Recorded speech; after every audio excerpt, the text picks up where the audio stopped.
What's up, everybody? This is Maximo at the Máximo Show, People Culture Power Talks, right here at VodPod Media with Gylan Jackson. And I'm here with Hollywood royalty, I should say, Hollywood Latino royalty, Mr. Tony Plana. And Tony, our conversation was just getting going, and I want to bring it back. First of all, thank you for being here. Oh, my pleasure. So I'm so happy that you invited me. Yes. I love talking about my love for San Antonio. Great why I'm here. And no, it's just great to be here. Thank you, sir. I know, Jay, it took some loyalty. You don't have to call it sir, Tony. But I'm not royalty, but I'm a noble. You know what I'm saying? I'm like the next tier down. I like it. No, character actor is like the nobles to royalty. So I worked with it. So I want to hold that. I have worked with royalty. Character royalty. Can we say that? Because I got to know a little bit about roles, but it's interesting because I ran into Tony at Whole Foods about 2 weeks ago, and he's hustling through, trying to eat health focused, health conscious, hustling through and getting, the almond milk and all of the groceries and stuff. And I found a video of Tony. I do drink a little whole milk. Okay, whole milk. I found a video of Tony on his Instagram doing pull-ups, and I was like, wow. So do you stay in shape? So I don't lift weights, but I do pull-ups almost every day. Pull-ups, push-ups, that sort of stuff? Yeah, and I do a high-intensity workout for about 10 minutes. All right. So, I really, but that's all I need, really. And then I try to walk and at certain, because I live in New York City. So depending on the weather, I'll either walk or I'll swim if it's too cold outside, or I'll bike. I'll cycle. That's awesome. So those three things I love to do. Well, I congratulate you for that, having discipline to do those things, to get up and do those things, to honor your body as well. You have the opportunity to do that. I got to do it like early in the morning when I don't do it. Just got to, have a cup of coffee and do it. There you go, folks. There's the advice. Yeah, I didn't stop messing around. Stop BSing. All right, there it is.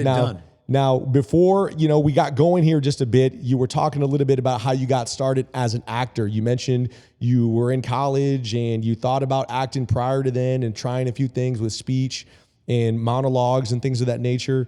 And then some of your friends encouraged you to audition for a play. You got cast in Charlie Brown. You were Snoopy. Yeah, so look, I had no idea that I had any talent in this area. Really? And the cool thing is that I had a history teacher in high school, and my sophomore year in high school, and we were reading out loud from documents of the American Revolution, and one of them was the Declaration of Independence.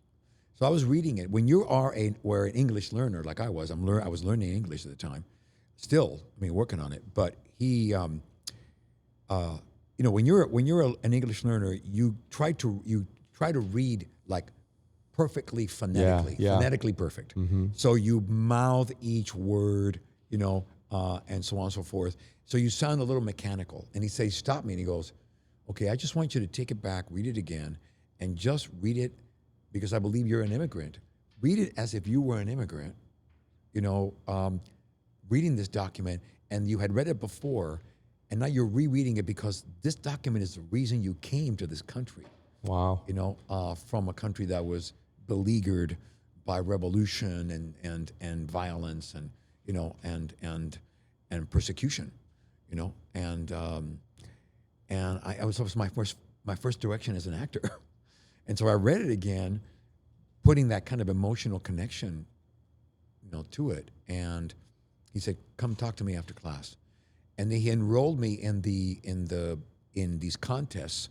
He recruited me for the speech and debate team and dramatic and humorous interpretation, and I would compete in these contests at different schools throughout Southern California, because I grew up in Southern California. Yeah. I was in Miami, Cuba till I was 8, then Miami for a year and a half, and then California, and then high school in California. So I went to an all-boys Jesuit high school. My parents were very devout Catholics, and it was an extraordinary extraordinary education for me. But this guy, he just kind of discovered me. He said, you have a good voice, and then I started winning, going to these contests and making it to the finals. Actually, like all the time, it's like I'm going, gosh, I'm good at this, and it just blew my mind. But it was kind of an epiphany. Yeah, really going, wow. But then I kind of the reality set in, and I also did plays and stuff at that high school and continued to do. I went to state finals at the California state finals my sophomore year. Then I went to the regionals of the Western United States, and I went to the nationals. I kept competing and doing well against really top competition. Yeah. And so who were not English learners, by the way. But what's interesting is that I came to the realization that I was good at this. And it was a great realization. And Jesuit education says that you have to, you have these God-given talents. Everybody's born with some talent to do something well, I believe. And that you have your responsibility is to identify those talents and then to dedicate yourself to, improving them, nurturing them, optimizing them, right? Yeah. And then you have to use them for the benefit of others, for the service of others, right? And I not only went to high school with the Jesuits, but I went to college. I went to Loyola Marymount University, and when I went there, I'm the firstborn of 3 boys of an immigrant family who was poor, and so I felt the responsibility to choose a profession that was more predictable in terms of earnings, right, and help my family, right. And I went there to Loyola, and I went to majored in English because I wanted to learn how to write well, and I majored in philosophy. So I could learn how to think well. Yeah. That's what a lawyer needs. Yeah. And so it was interesting. Halfway through, a couple of buddies talked me into doing a play. I ended up doing Snoopy and You're a Good Man, Charlie Brown. And the chairman of the department there saw me and said he wanted to see me. Okay. And then told me, hey, you've got talent. I think you could really, you should really consider majoring in this and maybe pursuing it professionally. This is I'm 19 years old. Yeah. And I wasn't buying it, and so I said, look, I really, this is not, I don't want to see a future in it for me. I looked around TV, and 2% of the characters were Latino. Sure. And same thing for theater. Yeah. And so I said, what am I going to be doing there? And most of us were we're doing stereotypes. And sometimes they were having people who weren't even Latino interpreting us, right? So it was interesting. So I said no to him. And then what's funny is that he said, well, then at least try out for the plays. Okay. I go, oh, really? But I'm not going to be a major. Why would you want me to try out for a play? And he said, well, we don't have a lot of men in the department. And I said, when's the next audition? Right? So it was mostly women. I knew where you were going with that. It was funny. So I started doing plays. And really, the memory of that choked me up. But it was, little by little, I just became more and more drawn in. Yeah. To the point where that sophomore year, I think it was my junior year actually, I went to do a play, and a woman from the Royal Academy of Dramatic Art came. She was on her sabbatical, touring different colleges throughout the nation, and saw me perform in a play called Brendan Being as a Hostage, and I was playing the character of an Irish homosexual. Wow. And asked to see me after it. And I went, okay. Had asked me to read some Shakespeare and then recommended me for a special program at the Royal Academy, learning the classics, learning how to act the classics. Okay. And so I did that.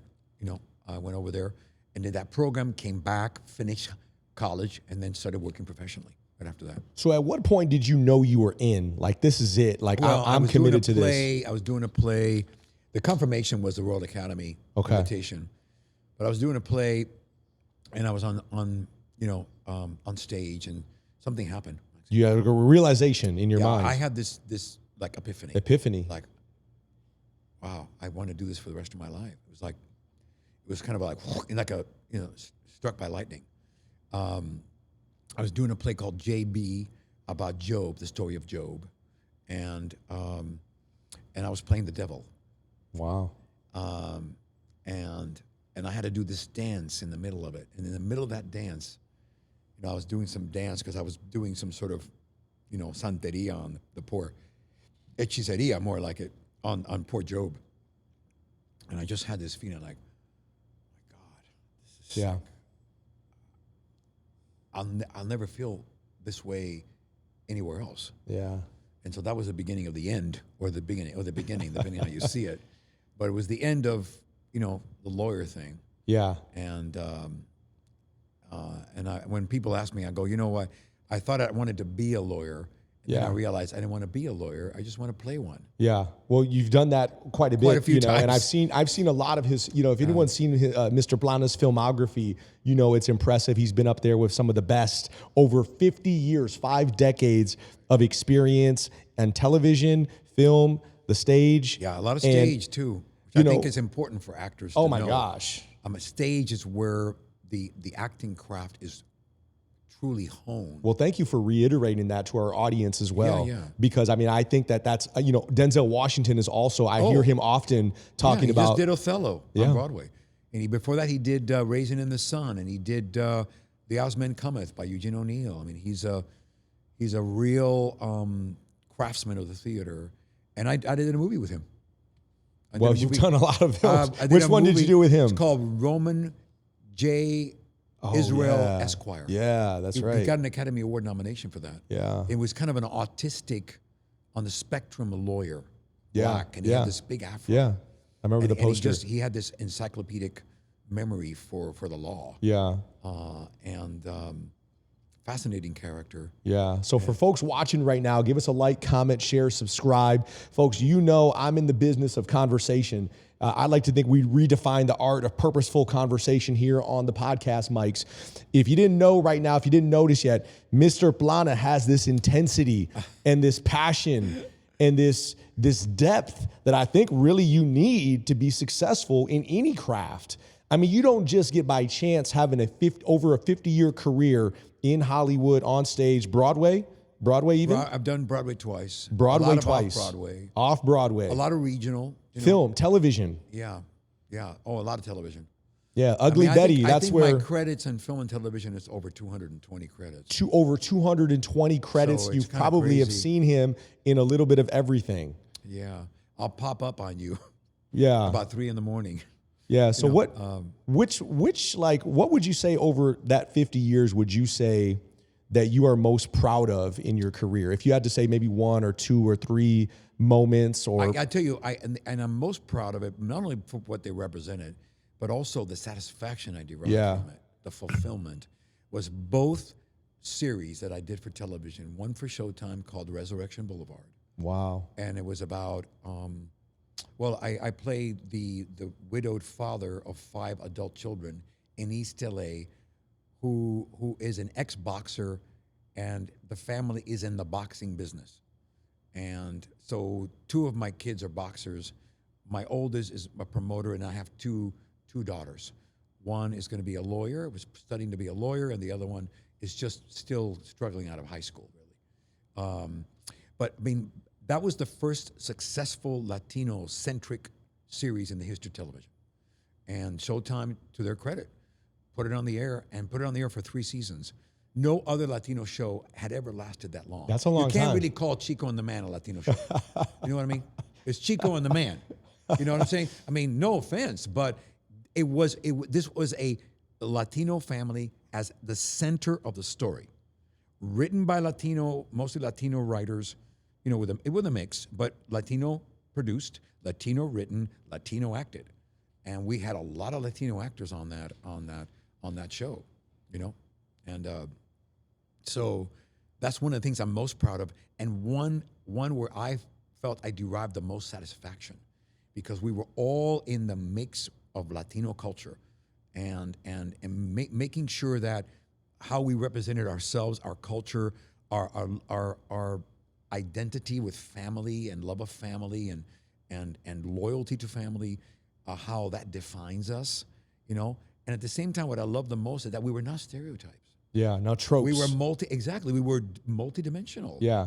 And we had flaws like everyone. We were human. We were weak and strong and ugly and beautiful and funny and sad or overly dramatic, but it was just a wonderful journey. I loved going to work, because here I was And that's one of the things I love about television, especially a series.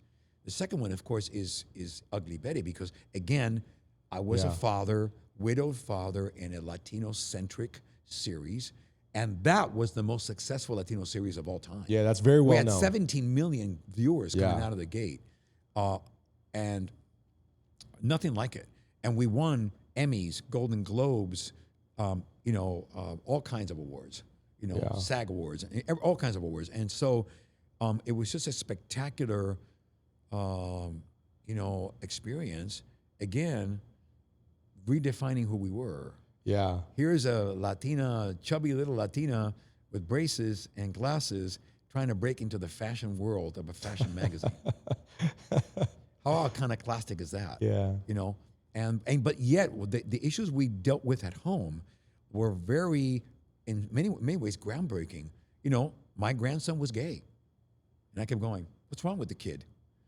I had to understand it from a macho, Latino man point of view. Yeah. And you see that evolution in him of all of a sudden saying, I love this kid. So I need to understand this kid. I need to support this kid, whoever he is. He's mine. He belongs to me. And I love him, and I don't care who he is. Yeah. Or what his, orientation is. Sure. It was funny because eventually my son is really into fashion. And I get into fashion. I try to kind of join him in that world and talk so we can talk about it. I look for, we're decorating a Christmas tree, and I look for him to, so is this a good combination, Justin? Yeah. Because I know he has good taste, right? Yeah. And you've done the gamut of roles, but these particular roles that you're drawn to, again, when we talk about the... And I'm best known for those roles in the Latino community. Yeah. Yeah. I mean, and these roles talk about, when my mind is good representation, because there's all sorts of representation, right? But it was real. It was very real, and it was relatable, and it showed people as I think that we should be true, how we should be truly depicted, right? Family people of being imperfect people, but having these things that when you can and portray all these that. wonderful virtues as a result of it. Oh my gosh, all these yes. wonderful virtues, the fact that we stuck together and fought life together. We battled with life together, and it was such a good education for me because at the time, I was, I don't know how old I was at the time. I was basically 47 years old, and I was, had all these adult children. So I learned a lot about being a parent to adult children. I realized that, little kids have little problems, big kids have big problems. Yeah. And I've got to say too, I've seen you. It's funny because when I was a child, one of my favorite movies was the Three Amigos. Oh, I love that show. The Three Amigos. That's one of my favorite. Oh my God. And we've talked about the two of the actors, the main actors in that film, Steve Martin and Martin Short. Right. You've just filmed a television series on Hulu with them. I did a couple of episodes of Only Murders in the Building with Steve Martin and Martin Short. And I hadn't seen him. I walked into the makeup room and there was Steve Martin, and he goes, "Hey, Tony, how long has it been? 50 years?" And no, Steve, 40, only 40. So it's it was just great to see them again and celebrate that success together. Yeah, I hadn't seen him in a long time. I'd seen Marty a couple times. My son went to high school with Martin Short's son. Very nice. The same high school I went to, Very Loyola High cool. School in Los Angeles. Yeah, And he's his son Henry Short also went there. very nice. And so, my partner and I, we love, sitting down and watching films on Netflix, old films, not so recent films, should say. Yeah. And one of the films that we began watching a few years back was JFK, Oliver Stone's JFK with Kevin Costner and Joe Pesci. And then when you're watching in between the scenes, you realize, hey, wait a minute. There's Tony Plana. There's Tony Plana. That's one of the best films I've ever been in. I mean, I can imagine. For someone like Oliver Stone to tell that story and to hold your attention for 3 hours and 25 minutes. Hello. Yeah. Not easy. But I remember something special was going on because I walked in to meet him in Dallas, and to get to his office, I walked by I think 6 or 7 or 8 editorial bays. What's he doing? And I looked around. I talked to some of the people while I was waiting for him to finish his meeting to see him. He shot everything in 6 8 millimeter color and black and white, 16 millimeter color and black and white, black and white 35, color 35, on and on and on and on. And he would just shoot everything with like 6 different cameras. So the scenes that I did with Gary Oldman, I did them in living color. Yeah, in I can different see. colors. Yeah, the different And then angles. eventually, as you know, we only appeared in the flashbacks in black and white on like 16 millimeter, which is a Zapruder film, is also in 16 millimeter, right? For the assassination. Yeah. Because I think that's part of the. Wow, that's deep. Deep, right? So and he just gave us a script from the original television interview that I did with Oswald, my character with Oswald. We had a debate. Yeah. Like we're having now. Yeah. Like a conversation. And he gave us the original script and he said, read it and then just go for it. So we start talking. And so we filmed for about 20 minutes talking about the Cuba issue, right? And he was pro-Fidel and I was anti-Fidel and the whole thing. And we ended up being in that like 16 millimeter black and white in flashbacks during the trial. It was very awesome. That was so artistic. I mean, and I assume, when you're telling me, I didn't know all of this about the films, right. The color and the type of, how it was shot. But Oliver Stone strikes me as a master of his craft. Oh. I mean, would you say that's accurate? Oh my God, yeah. Yeah. He was, I described him as a man possessed. Yeah. He was like, "Are you possessed?" He would kid him all the time. Yeah. "Are you possessed?" He goes, No, but I'm possessed by this. Yeah. And he was just a very passionate, and I did 3 films with him. Wow. I think, his first great film, which was Salvador. And then I did JFK. Yeah. And then I did Nixon. Wow. There's a great story about that, about Nixon, right? Where, so when we moved to California, my parents rented this little like post-war shack, 2-bedroom, 1-bathroom old house, but it was right across the way from MGM Studios. Okay. Where you filmed some of the greatest films ever made. Ben-Hur, Gone with the Wind, The Wizard of Oz, Singing in the Rain, all shot there. So I'm living in this little house across the street from MGM Studios.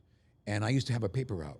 So I would ride around in my little Stingray with my banana seat, and my bags over the banana seat, and pull the papers out and throw them, for people. So at the end of my paper route, as it was starting to get dark, before I went home, I would peek through the gate at MGM Studios, and I could see stuff going on there with the big arc lights and the period cars and the people in costumes and just kind of like just awed by this amazing world that I knew nothing about. I mean, if you don't know anything about filming, you think that it just happens and people happen to be there with cameras, right? Charlton Heston walks in with his chariot and horses and you shoot it. You have no idea the preparation and the production that is necessary to create something like that, right? Yeah. So I kept wondering. And then if you flash forward 30 years later, I'm walking in that same studio as now Sony Studios with Anthony Hopkins, Academy Award winner, on our way from our dressing rooms to the set to film Nixon. And I look over at that little gate, not so big, that big gate, and I wonder there's another Latino boy looking through that gate. I don't think wondering, so. Well, yeah. Wondering if he could ever be a part of that world. That's an amazing world, And I went, wow, I've come a long way. And that's why you do this, right? To give people hope, to give people dreams. I mean, you're inspiring people, though. You've inspired people. I hope so. I mean, it's a difficult dream to inspire people too. You should share your story of what I told you when you asked me about acting. Yeah. I said it's highly competitive. Yeah. So really quickly, a segue is that I ran into Tony at an event, a fundraiser, like an opening of a studio, a Univision studio here in San Antonio, probably about 8 years ago. Yeah. And he was there with a few other actors, and I approached him. We started talking. He was very humble, very nice. And I said, hey, what can you tell me about acting in Hollywood, if you have any advice for a young actor. And you just looked at me with like in amazement and like astonishment and said, it is so competitive. You just said, and the way you said that, I'm like, well, if he's saying that, and then, you and another guy were like, yeah, they'll replace you like that. They said someone's waiting on the other side of the camera to replace you to see if they look better, if they can do it better. It's not an exact analogy or comparison, but we talked about it earlier. It's a little bit like if you're going to make a living, being able to play for the NFL or, the best of the baseball, best, highest level. Or NBA, exactly. Because so many people are attracted to do it. Yeah. And so few can make a living. Yeah. I mean, only 5% of our union makes a living. Wow. At a living wage. Yeah. 5-6%. So it's low. So you mentioned Anthony Hopkins, you mentioned Gary Oldman that you've shared the stage with. Who would you say, maybe 1 or 3 names, are some of the most talented actors that you've worked with in Hollywood? Well, there's 2 of them right there. I believe that. I mean, those are the titans. I mean, when you think of some of the best of the best. Oldman is a chameleon. If you think I can change from character to character, that guy's incredible. to go from, Harvey Oswald to Winston Churchill. Yeah. That's a pretty good range, my friend. Yeah. So unbelievable. And then Anthony Hopkins, it doesn't get any better than that. He is Sir Anthony Hopkins. Oh, he is, yeah. Yeah. I call him Sir all the time. And but he was wonderful to be with, very funny. Yeah. And we used to tell jokes to each other, and he would be in his British accent and I would be in my American accent. And then they'd call us, Mr. Plana, Mr. Hopkins, we're ready for you, right? And he'd look at me and he'd just drop into his Nixon character. He goes, come on, Manolo. Wow. Come on, let's do our thing. Very nice. It was very funny. So he's just wonderful. I mean, that. And then Robert Redford was extremely wonderful to work with. Samuel Jackson, Denzel Washington. I've worked with some of the real royalty. Yeah, it doesn't get any some better. Some of the legends, I think. Yeah. Some of the greatest actors of all time. Wow. I've worked with, people like Richard Crenna. You know who Richard Crenna is? I don't think so. You Right look him offhand. up, you'll see. But I know who he is because I grew up with him. But who else I think was just an exceptional actor? So many. Yeah. Clint Eastwood. Yeah. He directed a movie that I did with Charlie Sheen and Raul Julia. Yeah. And Ann Eastwood. Yeah. The Rookie. It's called The Rookie. So when I announced that we were doing this, this podcast, many people commented and said, hey, that's awesome. One of the roles that someone mentioned to me that they really admired you in was An Officer and a Gentleman. Of course, that Richard film Gere was is an another great iconic actor I worked with. An iconic role and Wonderful. film. You played a Marine, right? I did. Yeah. A Marine inside a naval training for pilots. Yeah. For Navy pilots. So people don't know this, but Marines train with the Navy when they want to become pilots. And you have to be a college grad. So I remember when in the introduction, I was like, Della Serra, math major, sir. I was a math major. Again, was a non-stereotypical character. Yeah. One of the first that I was able to do, But really, one of the character that launched me, that I believe got me the job on Officer and Gentleman, is Rudy from Zoot Suit. Oh, wow. I played the younger brother, the Chavalito. Yeah. That's kind of the experience or the project that kind of launched me. Yeah. And it launched Eddie Olmos to an extraordinary career. Oh, yeah. And several other actors. So it strikes me, though, as these roles that how you obtained these roles, you also came with an understanding of them, right? I mean, it wasn't just you're reading from a script. It wasn't like you're memorizing lines. I mean, you're talking about a deep understanding of these characters' backgrounds, of their backstories, of, the arc of the story. That's how you learn how to work as an actor, to connect with, how do you, in a sense, create a character, and that's the work of the actor. So a lot of people think that we become somebody else. We do, in essence, we do. But it's the trick, the alchemy, is bringing as much of yourself to that character, and still creating somebody new. Yeah. Right. What was interesting about the Oliver Stone characters, they were all historical characters. Yeah. My character of Roberto Dabison in Salvador, real guy, the president of Salvador for a while, and also the head of the Arena Party.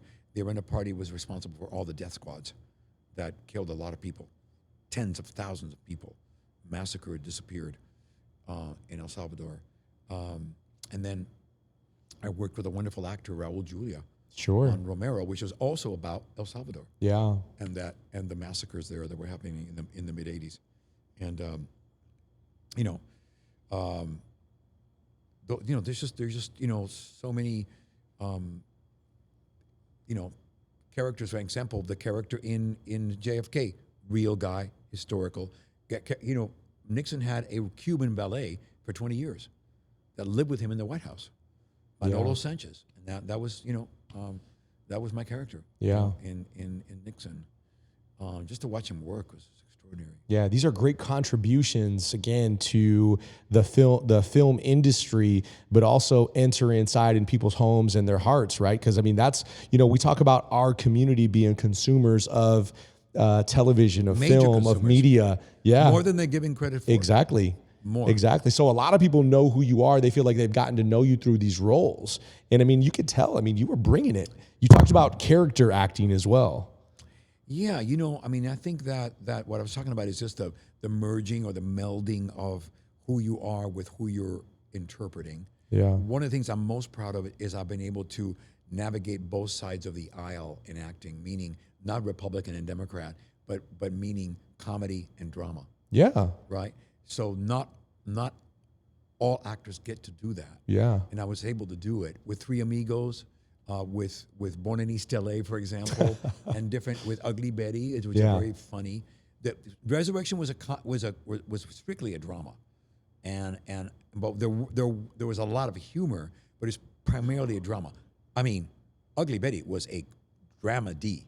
It was a comedy drama, so it was wonderful. One moment or one scene you'd be doing, physical comedy, and then the next moment you'd be making people cry, or you were crying yourself. Yeah. Because it just fluctuated like that between real and comedy. Yeah. Naturalism and comedy. So it was just a wonderful exercise in doing both. And all the actors on that show were equally adept at both. They could be funny and they can be dramatic. Yeah. And especially her. Sure. Her characterization on that show. And I was just watching it recently because I did a podcast about it on last Monday. For Okay. about an hour.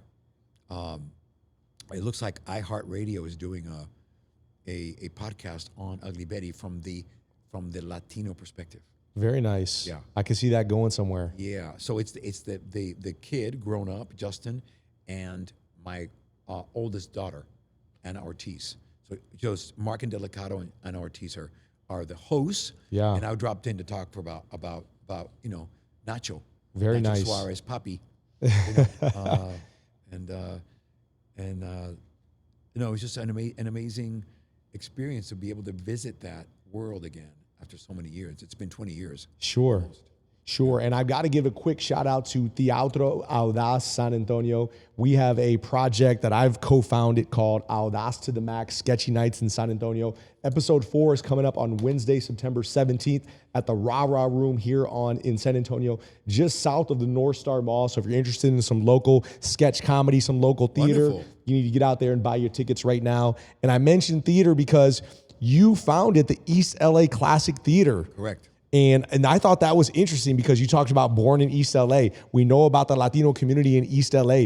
What made you found that East LA Classic Theater way back when? Well, what it was I was doing a play at the Mark Taper Forum at the Music Center called Widows. And it was written by Ariel Dorfman, a renowned and very successful poet and playwright from Chile. He had to leave Chile after the assassination of Allende and the dictatorship, that came in and was killing a lot of people. And they that experience, it was multiracial casting, that experience and just watching these wonderful, classically trained actors from all different ethnicities, and then also going to these auditions for all these gangbangers and drug dealers and criminals with other actors who were also very well trained in classical work. I said, and by the way, at the time, and it still exists, classical work is predominantly Anglo. Yeah, I can see that. Anglo inhabited or Anglo interpreted, and so I love it when that is diversified, and I just think and I just saw these wonderfully talented actors, and I remember meeting all these guys in these auditions, and they're all classically trained. They all have masters of fine arts. Wow. And they're like, they have these fake tattoos and Teardrop tattoos.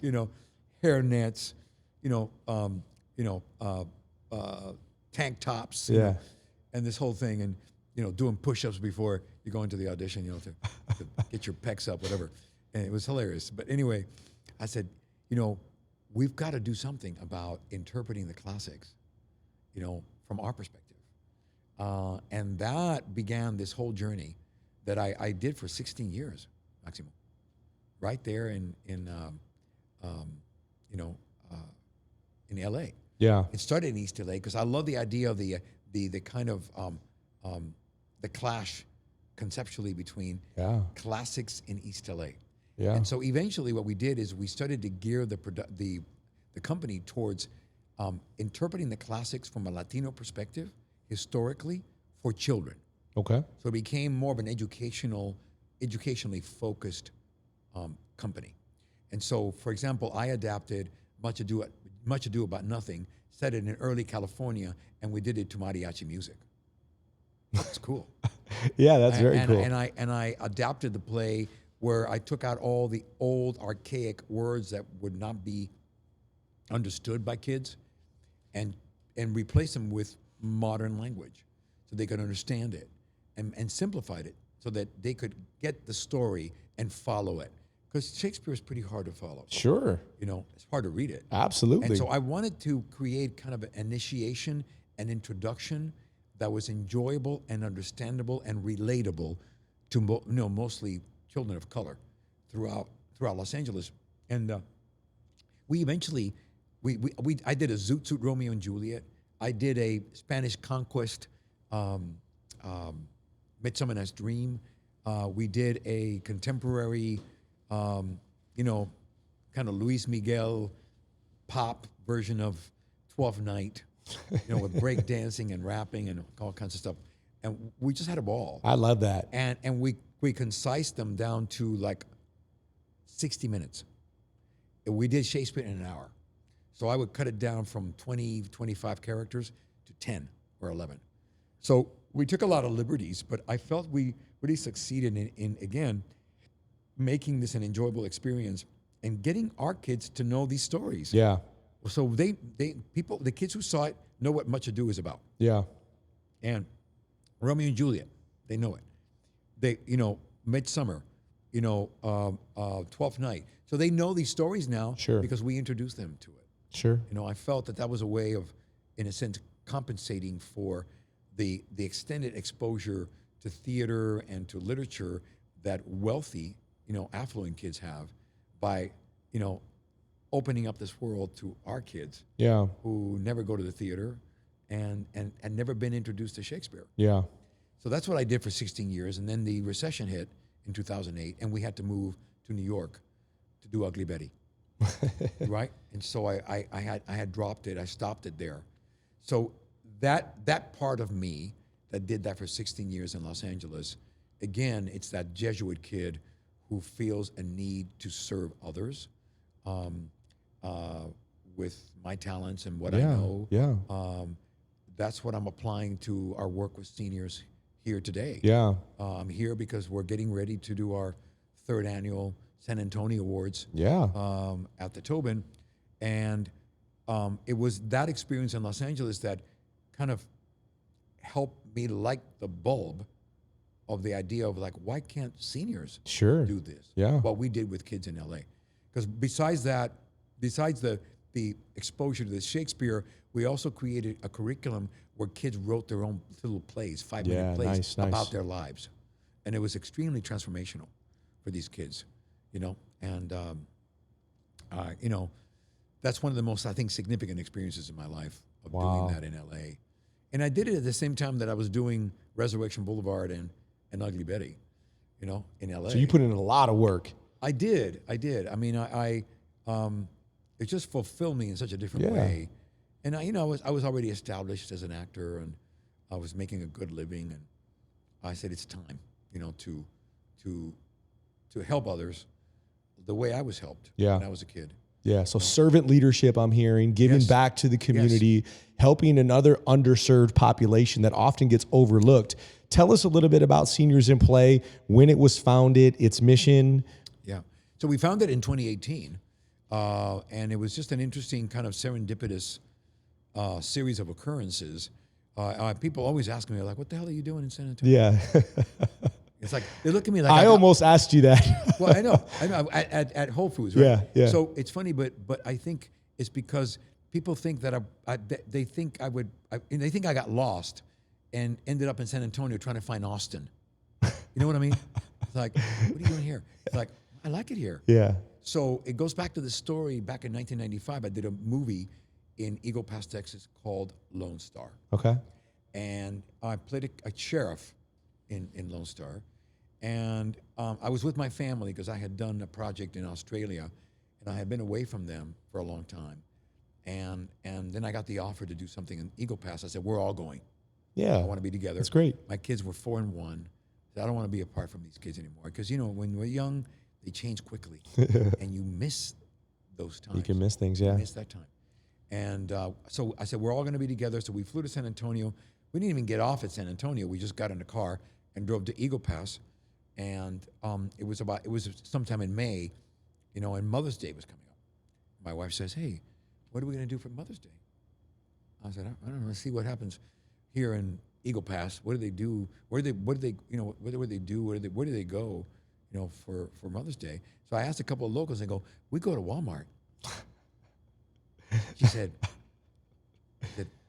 honey, we're not going to Walmart. Yeah. For Mother's Day.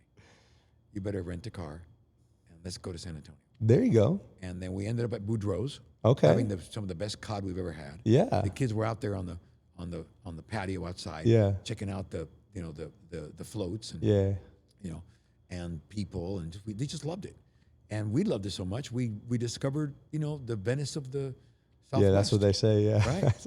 And we kept coming back on our anniversary and spending time here, getting to know people. And you flash forward again to, like, you know, 2018 or 2017, and we were invited to be honorary chairs of a fundraiser for WellMed, for senior programs. Okay. And they paraded the programs, and I go, God, there's not one performative program. Wow. I go, and I harken back Yeah. to how I saw kids change, transform, improve, you know, grow up, you know, blossom in these programs we did in LA. And I said, I wonder if they would work for seniors. Did some research.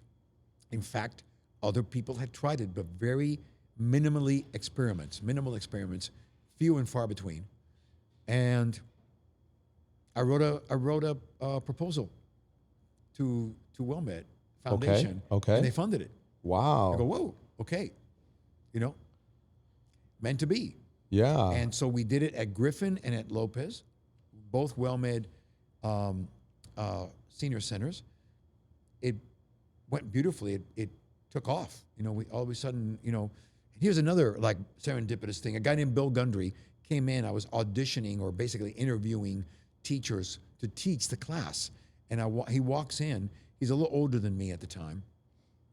And I go, well, so have you ever worked with seniors? He goes, yeah, for about 20 years. I go, well, you're hired. You're hired. Yeah. It's like, okay, you just walked in. Yeah, okay, when do we start? And so we had the money, we started. He was a fabulous teacher who had his own group of seniors that he brought over and you know, helped us kind of plant the seed for the group.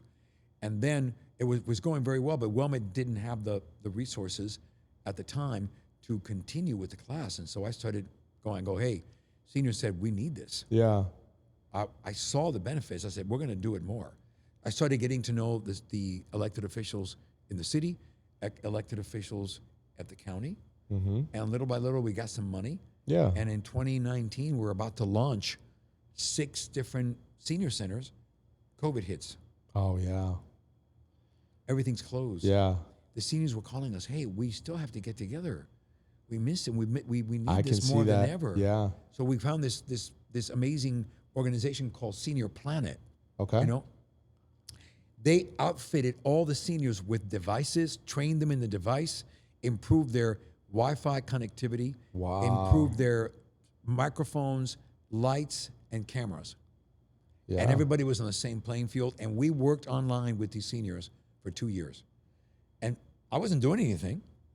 So I would pop in virtually and be part, and I would direct them and help direct them and do. And then they filmed it. We filmed it on Zoom. And then we had an editor from Senior Planet who actually became a student in the class. He liked it so much. And he edited together. And we have all this record of all the work that we did during COVID. Yeah. That we did online. Well, I've certainly heard a lot about your organization. I know a lot of people that are in the theater community that are a part of your organization, either working, volunteering, acting, doing what they can, and they all rave about it. I know that you have your awards gala Wednesday, September 17th, which is a week from tonight, right not far from us right now. Right. What can you tell us about the event next week? Well, we have these seniors that have been with us for quite a while, and some for not for long, but they are kind of ready.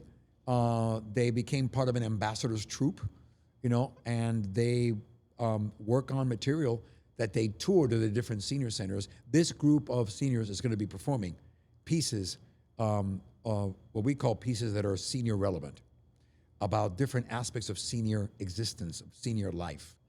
And they're going to be performing it for the people who come. It's really a fundraiser. Yeah. We want to expand our programs. Look, you haven't asked me this, but it was obvious to us from the very beginning how impactful this program or this kind of experience was for seniors. First of all, you address the most serious challenge they face, isolation. Sure. It goes without saying, seniors start to withdraw. They start to withdraw and isolate.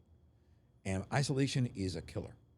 It will depress them, and eventually it will kill them. Wow. If not through disease, but just through depression. Yeah, loneliness, suicide. And so I think it's important to see that something like this that attracts them really addresses these problems. Not just isolation, but also we bring them into a community of a creative community, which engages them. It also strengthens or maintains their cognitive strength. Yeah, memory. Or their acuity, right? Yeah. So they're able to, maintain sharpness of mind. And also it stimulates them creatively, and they get to know each other in a way that's unique. So you come in and, you're pretending to be somebody and I'm pretending to be somebody. That's one way they relate to each other. And like I said, they use themselves in these interpretations, and they get to know each other in this very unique way. Yeah. As creative artists, as actors. Yeah. And the other cool thing is we asked them to come in and bring their life experiences and to write about them. Sure. They keep a dramatic journal. And then we help them identify experiences that are significant in their lives, that have inspired them, that are still traumatize them, that been triumphant. They accomplished something they never thought they could. Wow. And to write about these experiences, and then we help them create monologues in telling the story of these experiences in a way that is theatrically effective. Because you can go on and tell a story, and it's like you reading a short story. It's not the same as performing a monologue. Yeah. Where you're in the story and you're talking about it. Sure. Right? They also write scenes, and we help them write scenes about these experiences, and I believe that's one of the most healing or cathartic and healing aspects of the experience, because a lot of times some of these experiences are haunting them. Wow. And they work on it, and by writing about it, working on it, interpreting it, and then performing it in public, I don't know, but it releases. It's you. a release. It That's the releases key you word from right that there. demon, right? Mm-hmm. And I've seen just incredible transformations from where you just kind of let it go. Yeah. It doesn't manipulate you anymore. It doesn't control you anymore. Yeah. So those I think are tremendous benefits. And then one aspect that I love the most is that, listen, I'm a grandfather now, twice, and we always have to call. Hey, don't forget to invite us to the birthday party. Yeah. You know, come on, we want to be there. You know, we don't have a date yet. You know, they're busy. They're hauling down 2 jobs, paying the mortgage, educating Sure, these kids, sure. raising them. I was there. Yeah. You know, I mean, my parents are gonna go, I can't talk to you right now, right? That thing. So grandparents are, for the most part, marginalized. Wow. All yeah. of a sudden, grandpa's calling and going, I'm performing in a show. Now you and got their I want attention. you to come see me. Or grandma. Yeah. I'm doing this, funny bit, and they come. The children come, Yeah. the grandchildren, the great-grandchildren. All of a sudden, it's a whole different perspective on grandma and grandpa. Yeah. Making grandmas great again. That is incredibly edifying, Sure. incredibly, fulfilling for these seniors Yeah. to do that. I'll never forget, by the way, when the first time we took the seniors to the San Antoni's, the first San Antoni's 3 years ago, at the Tobin, and they walked into the space and they went, Yeah. I can totally see that. I can't believe we're here. Yeah. It was so Yeah. inspiring to them, Sure. and they felt validated. Oh yeah. And I think that's another dynamic of this that's really wonderful. And they develop long-lasting bonds. Some of these Oh, yeah. people, they accompany each other who've been together for a while to doctor's appointments. Oh They wow. get each other through cancer. They get Yeah. each other through grieving from a loss, Yeah, sure. family loss. And I think that's a situation where, that's invaluable. Yeah. That's a valuable thing to have in one's life when in many ways people have forgotten about you. Yeah. You're no longer part of the community, right? Because you don't have a function in the community, Yeah. unless you volunteer. I just did a PSA for salsa, part of the San Antonio Foundation, and the whole thing is like, get out there. Sure. You have so much to give, and you'll love it. You get to meet people, help help organizations grow, thrive. Do it. Yeah. Get out of the house. Yeah. And that's the other thing that we want. We want to expand our programming. What we're having these fundraisers, because we want to take them to the theater. A lot of these folks are not. I've never been to the theater before. I believe that too. It's not part of the culture. Yeah. No, you're We're not- right. when we grew up, I didn't know what a play was till like the high school that I went to took me to Yeah. one. So get them to go. There's a lot of stuff happening in San Antonio. Sure there is. There's a wonderful play now, I think here called Real Women Have Curves. Sure there San is. Pedro Yeah. Playhouse. Classic theater. Is it the Classic, Classic Theater or is it the San Pedro Playhouse. I San think. Pedro Playhouse? So I mean, I want to see it. Yeah.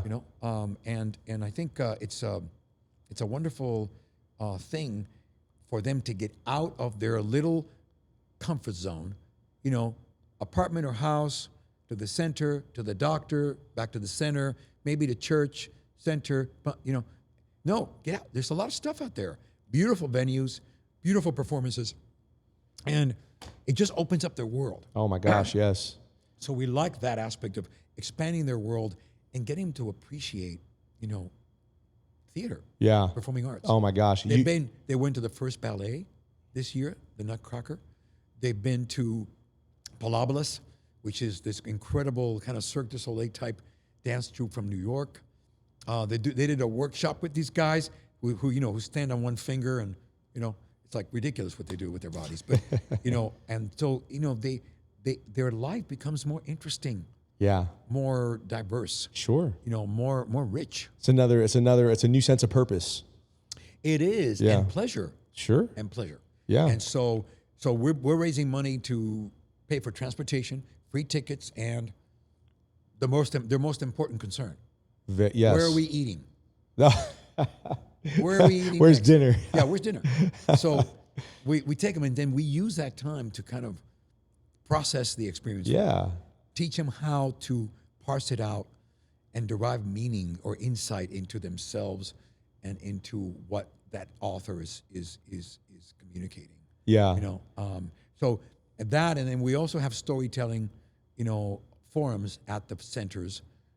We have cafecitos stories, and then we have paleta tales in the afternoon. Yeah. And they have paletas and they talk, they share stories. We bring in an entertainer. Yeah. He or she tells a story, poet, singer, dancer, whatever. And they share that story, and then the seniors have to share their similar stories with them. So things like that, we just try to create a cultural life at these centers that a lot of the times they don't have it. They don't have that available to them at these centers. And then, these seniors that are performing at the San Antonio's, they also put pieces together and they tour all the centers. And they do Q&As afterwards, kind of talking about senior issues. Yeah. And have them share their experiences, some of them is like senior fraud. Oh my example. gosh. Yeah. Awful. And I can only, first of all, let me go back. I mean, this is truly astonishing work to take this work and deliver this gift. It's a gift, I think, that we're giving to this population. But listen, it fulfills me I as believe much it. as them. I believe that. The fact that, we were just rehearsing for the San Antonio's today, and I get to share my insights into how they're acting certain scenes, what they should be doing or not doing. We have a wonderful artistic director, Sherry Small, who is extremely experienced. And she's curated the whole show with different scenes about different, that resonate with different senior issues. And so, that's the other thing. We're drawing from the senior community that has all this institutional experience in terms of teaching theater, participating in theater, and they're teaching our seniors now. Yeah. And they're retired. We bring them out of retirement, we pay them, and they teach, they're seniors teaching seniors. So I think it's a wonderful thing to see that, to in a sense, we bring purpose into their life as well. Sure. By helping each other. Yeah, well, I can't wait to see some of that soon. There's so much going on in San Antonio. I have to give a shout out because my partner just came off stage at the San Pedro Playhouse as well. I got to give a shout out to Isaac Papa Bear Alvarez for his play 100% Indian, which is naturally designed native, which talks about the blood quantum and what it means to be Native American. She was on stage with Jesse Borrego just maybe 3 weeks ago at the San Pedro Playhouse. Correct. I know. She told Correct. me. Yes. And then all of the legs will be broken during Real Women Have Curves for all of our friends that are going to be in the show. Hey, best of luck to you all. Is that opening soon? It's opening very soon. Yeah. I'm telling you, there's so much going on in San Antonio. I've got to get all my dates. That's why we want to alert these seniors, but also facilitate them participating in the cultural richness of San Antonio. There's a lot of it. There is a lot of it. We've taken them to one-person shows by Nina Simone. We've taken them to musicals, dramatic plays. I want to take them to see Real Women Have Curves. Yeah. We just have to get tickets. So if you're watching this and you have a pool with the San Pedro Playhouse, let's get tickets for everyone at Seniors in Play. They need it. They're going to be there. They're going to be there regardless, but you might as well go ahead and hook them up. I think you all have a nonprofit status as well, so they can give the tickets. They can give the tickets. That's right. Let's go. Yeah. All right. So the San Antonio Awards are Wednesday, September 17th. I understand it's sold out. Sold out. Yeah. We filled the room. Like, how many people? Like 400, 500 people? Wow. Yeah. So it's great. It's good. Good for us. So what's that funny story? The funny story is that we said, hey, if we want to expand our programming, do more senior centers, we can't just rely on the city and the county, and a few individuals. We have to have a fundraiser. So we came up with, I said, well, why don't we do a fundraiser? Well, we perform for people who come and raise money that way. They can watch your work. And what should we call it? They go, well, we should call it the Tonys. Yeah. Because you did it, Tony. Yeah. You're Tony. You should be called the Tonys. I go, you can't call it the Tonys. Yeah, that's something there's another show. You're going to get a call from a lawyer saying, cease and desist. Yeah. You can't do it. So I'm driving home after that discussion. And I'm going, hey, what what about the San Antonio? There you go. You had it. The light bulb moment. Light bulb moment. Yeah. And they loved it. They laughed. It's very brilliant. It's kind of cool. Yeah.